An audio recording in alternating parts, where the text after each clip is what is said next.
Warangal Kakatiya urban development authority అదనపు ఆదాయ వనరుల సేకరణపై ఫోకస్ చేస్తోంది. ప్రభుత్వ స్థలాల అమ్మకంతో ఆదాయం సమకూర్చుకోవాలని డిసైడ్ అయ్యింది. ఈ నిధులతో గ్రేటర్ వరంగల్ పరిధి అభివృద్ధి ప్రాజెక్టులకు ఉపయోగించనుంది.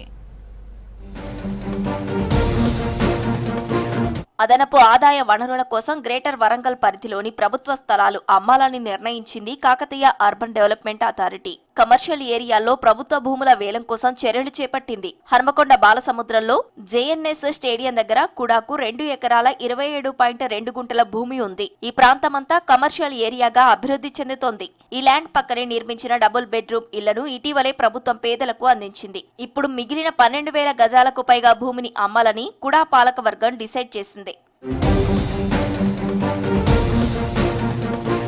గతంలో లేఅవుట్ ప్లాట్లను కూడా అమ్మింది.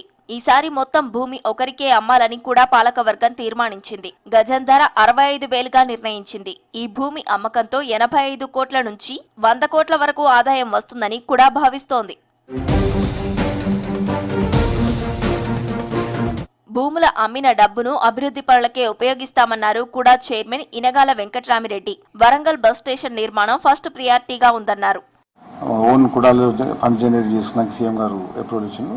సో కుడాకు సంబంధించిన కొన్ని లేఅవుట్స్ కానీ వాళ్ళ ప్లాట్స్ కానీ అమ్మి వచ్చిన పైసలు మళ్ళీ వరంగల్ నగరంకి పెట్టడానికి మనకు అప్రూవల్స్ గవర్నమెంట్కి వెళ్ళి ఉన్నాయి కనుక రేపు ఇక్కడ మన బాలసముద్రంలోని కూడా 3 ఎకరాల ప్లాట్ కూడా ఆప్షన్ పెట్టాం.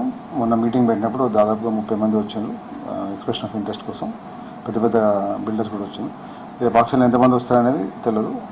మేము పెట్టిన మినిమం బిట్ ప్రైస్ అయితే దాదాపుగా 85 కోట్లు అయితే 3 ఎకరాలకు 85 కోట్లు పెట్టాం. కానీ అది 100 కోట్లు దాటచ్చు, 150 కోట్లు దాటచ్చు తెలియదు. సో బేసిక్ అయితే 85 కోట్లు అయితే ఫిక్స్ చేసి పెట్టిన ప్రైస్ అది. గ్రేటర్ వరంగల్ పరిధిలో మౌలిక వస్తువుల ఏర్పాటుతో పాటు అత్యవసర ప్రాజెక్టులకు నిధులు ఖర్చు చేస్తామని కూడా అధికారులు చెబుతున్నారు.